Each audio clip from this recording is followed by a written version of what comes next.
ઇતિહાસ રચવાનું કાઉન્ટડાઉન શરૂ થઈ ગયું છે। આજે ભારત લખશે એક નવો ઇતિહાસ। ચંદ્રયાન 3 6:04 ચંદ્રની સપાટી પર ઉતરશે અને આ ઐતિહાસિક ક્ષણનું સમગ્ર વિશ્વ સાક્ષી બનશે। દક્ષિણ ધ્રુવ પર લેન્ડિંગ કરનાર પહેલો દેશ ભારત બનશે। ચંદ્રયાન 3ની સફળતા માટે ઠેર ઠેર પૂજા અર્ચના પણ થઈ રહ્યા છે। ચંદ્રયાન 3ના લેન્ડિંગ સમયે પીએમ મોદી આફ્રિકાથી વર્ચ્યુઅલી જોડાવાના છે। સીએમ ઇસરોમાં બેસીને લાઈવ પ્રસારણ નિહાળશે। ઇસરો તેના સૌથી મહત્વપૂર્ણ મિશન મૂન માટે ચંદ્રયાન 3ની ચંદ્ર પર સોફ્ટ લેન્ડિંગ કરવા માટે તૈયાર છે અને આખો દેશ ચંદ્રયાન 3 માટે ઉત્સાહિત છે। 140 કરોડ ભારતીયો સહિત સમગ્ર વિશ્વની નજર મૂન મિશન પર છે। આ મિશન પર 600 કરોડ રૂપિયાથી વધુનો ખર્ચ કરાયો છે। આજે ભારતીય સમય અનુસાર સાંજે 6:04 લેન્ડર વિક્રમ ચંદ્રની સપાટી પર સોફ્ટ લેન્ડિંગ કરશે। લેન્ડિંગ થતાં જ તે 41 દિવસમાં 3.84 લાખ કિલોમીટરની સફર કરીને એક નવો ઇતિહાસ રચશે। લેન્ડરના ચાંદ પર લેન્ડ થતાં જ રેમ્પ ખુલશે અને પ્રજ્ઞાન રોવર ચંદ્રની સપાટી પર આવશે। વિક્રમ લેન્ડર પ્રજ્ઞાનની તસવીર લેશે અને પ્રજ્ઞાન વિક્રમની તસવીર લેશે। આ ફોટોઝને પૃથ્વી પર સેન્ડ કરવામાં આવશે। જો ભારત પોતાના આ મિશનમાં સફળ રહ્યું તો આવું કરનાર પહેલો દેશ બની જશે। દેશભરમાં ઠેર ઠેર લાઈવ ટેલિકાસ્ટનું આયોજન પણ કરવામાં આવ્યું છે। મિશનની સફળતા માટે દેશમાં જ નહીં વિદેશમાં પણ અલગ અલગ જગ્યા પર હવન કરવામાં આવી રહ્યા છે। ચંદ્રયાન 3નો ઉદ્દેશ્ય સુરક્ષિત સોફ્ટ લેન્ડિંગ છે। લેન્ડિંગની 17 મિનિટ ખૂબ જ ખાસ હશે। સોફ્ટ લેન્ડિંગની એ 17 મિનિટ દેશના ધબકારા વધારી દેશે। This time it's a very anxious moment. Everybody is working, looking it very anxiously for this event to happen, and I am sure that this time it will be a grand success. So even now also we are telling that the landing is a complex process. So, but nothing to do with the Russians' lander failure. But we have our own system, and we will be establishing a soft landing without any problem with our system. Lander नीचे उतरने का प्रयास करेगा तो और उसकी जो velocity होगी 30 किलोमीटर की हाइट पे वो लगभग 1.68 किलोमीटर पर सेकंड, जो काफ़ी गति मानी जाती है, स्पीड मानी जाती है, उससे वो नीचे की ओर प्रयाण करेगा। और जैसा कि आपको पता है चंद्र का जो गुरुत्वाकर्षण है वो उसको नीचे की ओर खींचेगा। तो उसके बाद वो इसलिए हमको जो थ्रस्टर इंजन है उसको रेट्रोफायर करना पड़ेगा, जिससे कि उसकी स्पीड कम होती जाए और धीरे धीरे जब चंद्र की सतह पर पहुंचेगा तब लगभग 0 स्पीड हो जाएगी उसकी। और उसके बाद अन्य जो हमने सेंसर और कैमरा लगाया है उसके इनपुट लेके और उसमें जो रेफरेंस डेटा स्टोर किया गया है, रेफरेंस इमेजेस, उससे उसको कंपेयर करके वो डिसाइड करेगा, वो निश्चित करेगा कि वो जो जगह पे लैंडर खड़ा है वहाँ पे घूम रहा है वह उसके सीधा नीचे उतरने से वो सही जगह पे लैंडिंग कर पाएगा। अगर उसको लगता है कि ये जगह अनुकूल नहीं है तो थोड़ा XY डायरेक्शन में प्रयाण करेगा, थोड़ा दाईं ओर या बाईं ओर मुड़ेगा और लगभग 60 मीटर तक जाएगा और उसके बाद सीधा नीचे प्रयाण करेगा। 8 कैमरा सिस्टम्स हैं और एक रडार अल्टीमीटर सेंसर है, तो वो प्रोसेसिंग सिस्टम भी हमने यहाँ पे बनाई है, उसके एल्गोरिथम्स भी यहाँ पे डेवलप हुए हैं। ચંદ્રયાન 3ના સફળ લેન્ડિંગ માટે સર્વધર્મની પ્રાર્થના સામે આવી છે। ચંદ્રયાન 3ને લઈને તમામ ધર્મના લોકોએ માનતાઓ રાખી છે અને મંદિરો, મસ્જિદ સહિત તમામ ધાર્મિક સ્થળો પર પૂજા અર્ચના કરવામાં આવે છે।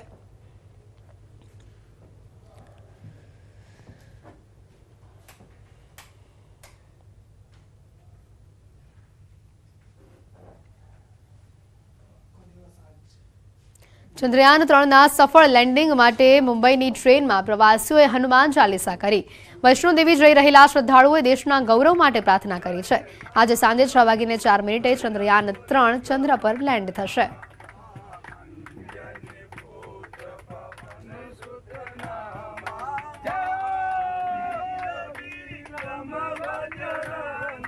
एक हिसाब से कहा जाए तो अपने वैज्ञानिकों की जीत के रूप में माना जाएगा और यह लैंड होते ही एक इतिहास रचा जाएगा। इसके लिए पूरे देश को मेरे तरफ से नमन है और वैज्ञानिकों को भी नमन है मेरे तरफ से।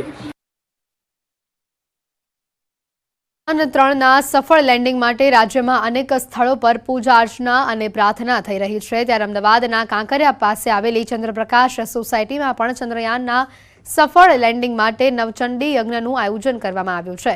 ચંદ્રપ્રકાશ સોસાયટીના લોકોએ પોસ્ટરો સાથે ભારત માતા કી જય અને વંદે માતરમના નારા લગાવ્યા.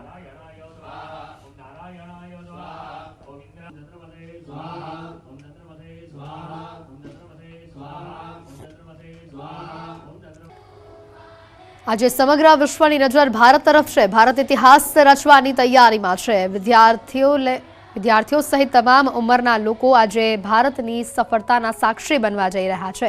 તેવામાં સુરતની શાળાઓમાં વિદ્યાર્થીઓમાં ચંદ્રયાન-3ને લઈને અનેરો ઉત્સાહ જોવા મળ્યો છે. હાથમાં રાષ્ટ્રધ્વજ અને અંતરમનથી ચંદ્રયાન-3ની સફળતા માટે આ બાળકો પ્રાર્થના કરી રહ્યા છે. ચંદ્રયાન-2 સમયે સર્જાયેલી ત્રુટિને અંગે કામ કરી નિષ્ફળતામાંથી શીખ મેળવી સફળતા તરફ ચંદ્રયાન-3 આગળ વધી રહ્યું છે. તેવામાં શાળામાં બાળકોએ પ્રાર્થના ઉપરાંત કાર્યક્રમોમાં પણ જોડાયા. ભારતની સફળતાના સાક્ષી થવા અંગે સૌ બાળકોના ચહેરા પર ઉત્સાહ છલકાઈ રહ્યો છે. મહેનત કરી છે અને ચંદ્રયાન-3ની તૈયારી કરી અને આજે એ દિવસ પણ આજે આવી પહોંચે છે. આજે કેબિનેટમાં આદરણીય મુખ્યમંત્રી ભૂપેન્દ્રભાઈ પટેલ સાહેબે નવીન રિક્રુટમેન્ટ માટે ખૂબ ઝડપથી આગળ આવી અને ઝડપી ભરતી પ્રક્રિયા માટેની સૂચનાઓ આપી છે. અને સાથે સાથે પીએમ જીવન જ્યોતિ યોજના હેઠળ દરેકે દરેક ઘરને આવરી લેવાય અને એમાં જે કમાતી વ્યક્તિ હોય એના સુધી પીએમ જીવન જ્યોતિ વીમો પહોંચે એના માટે સેલ્ફ હેલ્પ ગ્રુપની સહાયતા લેવાનું અને સાથે ચંદ્રયાન-3ને લઈને આરએસએસે પણ શુભકામનાઓ આપી છે. તમામ વૈજ્ઞાનિકોને શુભકામનાઓ આપી છે. ચંદ્રયાનની સફળતા માટે શુભકામનાઓ પાઠવી છે.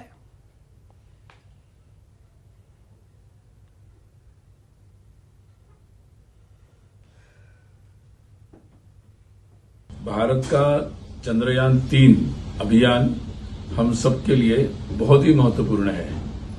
हमारे देश के वैज्ञानिकों ने भारत का नाम ऊंचा किया है और आज भी वो सबसे सस्ता, सबसे कम समय में होने वाला और दुनिया में भारत की शान को बढ़ाने वाला ऐसा ये आज चंद्रयान अभियान चल रहा है.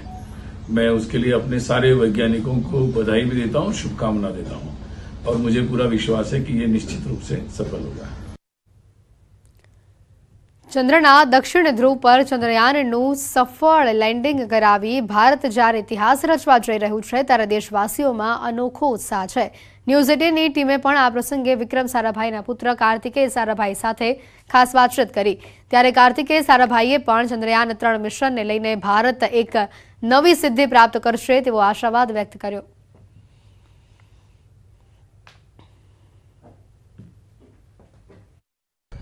મિશન ચંદ્રયાન-3નું વિક્રમ લેન્ડર જે છે કે જે આજે ચંદ્રની જે સપાટી પર લેન્ડ થવા જઈ રહ્યું છે. વિક્રમ લેન્ડર, જે લેન્ડરને વિક્રમ જે નામ આપવામાં આવ્યું છે, જે ભારતીય અવકાશ સંશોધનના જે પિતા વિક્રમ સારાભાઈ જે છે તેમના ઉપરથી આ લેન્ડરનું નામ આપવામાં આવ્યું છે. અને તેમના સન જે વિક્રમ સારાભાઈના સન કાર્તિકેય સારાભાઈ આપણી સાથે છે. સર, શું કહેશો? આજે ભારત એક ઐતિહાસિક કદમ જે છે ચંદ્રની ધરતી પર જે છે તે મૂકવા જઈ રહ્યું છે. કેટલી આ ઐતિહાસિક બાબત ગણી શકાય? શું કહેશો? ખૂબ ઐતિહાસિક બાબત તો ગણી શકાય, કારણ કે એક જે આટલા વર્ષોથી આપણે જે ઇસરોને ડેવલપ કર્યું, આપણી જે વૈજ્ઞાનિક કેપેબિલિટીઝ, ભારતની એન્જિનિયરિંગ કેપેબિલિટીઝ, બીજી જાત જાતે આમાં એક આટલું ગ્રહ જુઓ કે લેન્ડર જુઓ તમે, વિક્રમ લેન્ડર, એમાં એટલી બધી જાતની જુદી જુદી જાતના ઇન્સ્ટ્રુમેન્ટ્સ હોય છે અને એ બધા જુદી જુદી ભાગમાં બનાવેલા છે. એટલે આ બધાને ભેગું કરીને એક સાથે કરવું, ત્યાં લેન્ડ કરવું છે ચંદ્રમાં, એ બહુ જ પ્રિસિઝનની વસ્તુ છે. એટલે બહુ જ ગર્વ થાય, ભારતના બધા લોકોને થાય. અને આમ જુઓ તો પૃથ્વીના બધાને થવું જોઈએ, કારણ કે આ સધર્ન મૂનમાં કોઈ ગયું જ નથી ને, હજુ સુધી કોઈ ગયું જ નથી, ત્યાં પ્રયાસ નથી કર્યા, બીજા કર્યા છે એ પણ સફળતા નથી મળવી. એટલે આ ખૂબ અગત્યની વાત છે. આજે તમે એ પરિવાર સાથે જોડાયેલા છો સર, કે જે ભારતીય અવકાશ સંશોધનના જે પિતા આપણા વિક્રમ સારાભાઈ, કે એમને નામ આપવામાં આવ્યું છે, એમનું જ નામ આ લેન્ડરને આપવામાં આવ્યું છે, એ પણ એક ગર્વ લેવા જેવી બાબત છે. જરૂર ગર્વ લેવા જેવી બાબત છે. અને એમણે જ્યારે નાનપણથી જ વિજ્ઞાન અને એન્જિનિયરિંગમાં જે એમનો રસ હતો અને એટલે એમના પિતાએ એમને એક ઓરડી આપેલી કે જેમાં તમે આ બધા પ્રયોગો કરી શકો. પછી આગળ ગયા, ભણ્યા. 1947માં PRLની સ્થાપના થઈ અમદાવાદમાં. એને ક્રેડલ ઓફ સ્પેસ પ્રોગ્રામ ગણે છે કે ત્યાંથી એક શરૂઆત જે થઈ એનાથી પછી ઇસરો થયું અને ઇસરોમાંથી પછી આજે આપણે બધું જોઈએ છે. તો એ જે તક મળી એમને એવી ઘણી ઈચ્છા કે આ જ વસ્તુ આપણા દરેક બાળકને કેમ ના મળી શકવી જોઈએ. એટલે એમને કમ્યુનિટી સાયન્સ સેન્ટરની જે સ્થાપના કરી, જે એમના ગુજરી ગયા પછી Vikram Sarabhai community science centre કહીએ છીએ, એમાં આ વસ્તુ થઈ રહી છે. એ જ રીતે આપણે નવા અભ્યાસક્રમમાં જુઓ, ભારતમાં જુઓ, એટલે ભારત દેશમાં એટલી બધી પોટેન્શિયલ છે અને બાળકોને આ જાતની તક મળે અને એક જાતનું સ્વપ્ન પોતે પણ લઈ શકે. અને આજે જે ચંદ્રયાનમાં થઈ રહ્યું છે એનાથી મને લાગે છે ઘણા એવા હશે કે જે અત્યાર સુધી વિજ્ઞાનમાં કદાચ નક્કી નહીં કર્યું કે અમારે વિજ્ઞાન કરવું છે, પણ આ જોયા પછી કહેશે કે અમારે પણ વિજ્ઞાનની અંદર જવું છે.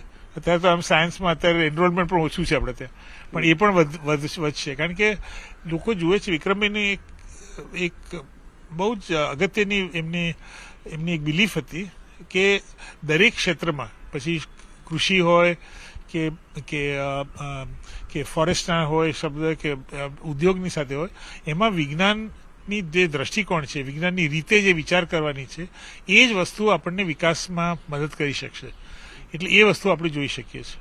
અચ્છા, વિક્રમ લેન્ડર જ્યારે સોફ્ટ લેન્ડિંગ થઈ જશે, ભારત માટે તો ઘણું બધું એમાં સંશોધનનો વિષય છે, પરંતુ દુનિયાને પણ એમાંથી ઘણું બધું શીખવા મળવાનું છે. દુનિયાને પણ ઘણી બધી એ સિદ્ધિ આ ભારતની આ સિદ્ધિમાંથી મળવાનું છે. તમે કઈ રીતે જોઈ? આપણું સ્ટેન્ડર્ડ એવું છે કે આપણે પહેલા પણ જે વસ્તુ આપણે સિદ્ધિ પામી છે, જે ફોટોગ્રાફ મળ્યા છે, જે માહિતી મળી છે, એ આપણે બીજા સ્પેસ પ્રોગ્રામ્સને દુનિયાભરમાં આપીએ છીએ.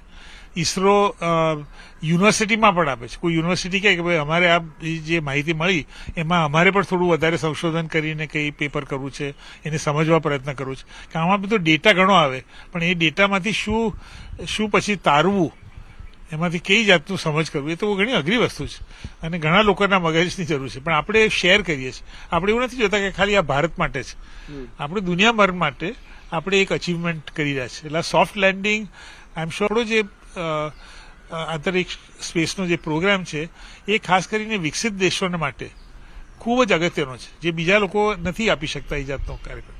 કારણ કે આપણો પહેલેથી જ વિક્રમભાઈએ જોડાયેલ કરેલું કે સ્પેસ પ્રોગ્રામ અને આપણી જે જરૂરિયાતો છે એ બેને એને એકબીજા સાથે મળી શકે. તો આ હતા કાર્તિકેય સારાભાઈ. અને જે પ્રકારે ભારતનું ચંદ્રયાન મિશન અને લેન્ડર જ્યારે આજે સોફ્ટ લેન્ડિંગ કરવાનું છે, ત્યારે સૌ દેશવાસીઓની મીટ જે છે તે ઐતિહાસિક કદમ પર જે છે તે મંડાયેલી છે. કેમેરામેન અમિત શર્મા સાથે સંજય ટાંક, ન્યૂઝ 18 ગુજરાતી, અમદાવાદ. અને સમાચારો પર વાત કરીએ તો આગામી 7 દિવસ છૂટાછવાયા વરસાદની આગાહી આપવામાં આવી છે. રાજ્ય પર એક વરસાદી ટ્રફ અને વેસ્ટર્ન ડિસ્ટર્બન્સ સક્રિય થયું છે. આગામી 24 કલાક સમગ્ર ગુજરાતમાં વરસાદની આગાહી છે. ક્યાંક હળવા તો ક્યાંક ભારે વરસાદી ઝાપટા પડી શકે છે. સુરત, વલસાડ, નવસારી, તાપી, ડાંગમાં વરસાદની આગાહી કરાઈ છે. સૌરાષ્ટ્રના ગીર સોમનાથ, જૂનાગઢ, રાજકોટ, પોરબંદરમાં પણ આગાહી કરવામાં આવી છે. અમદાવાદ અને ગાંધીનગરમાં પણ છૂટાછવાયા વરસાદની આગાહી આપવામાં આવી છે.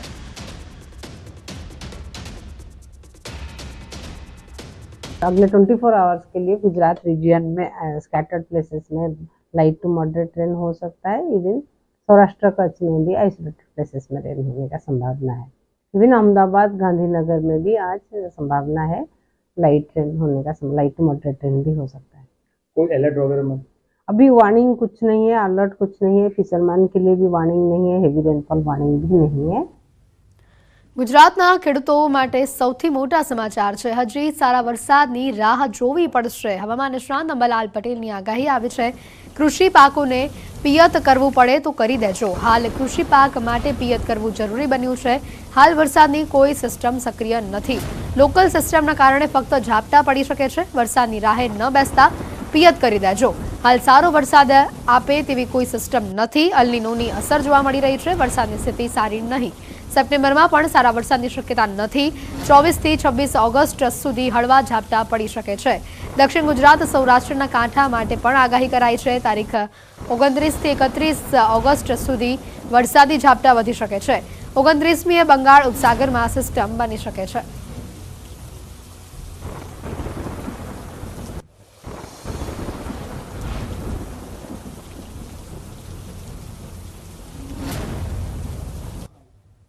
સમાચારોમાં અત્યારે ફક્ત આટલું જ। આપ જોતા રહો ન્યૂઝ 18 ગુજરાતી। નમસ્કાર।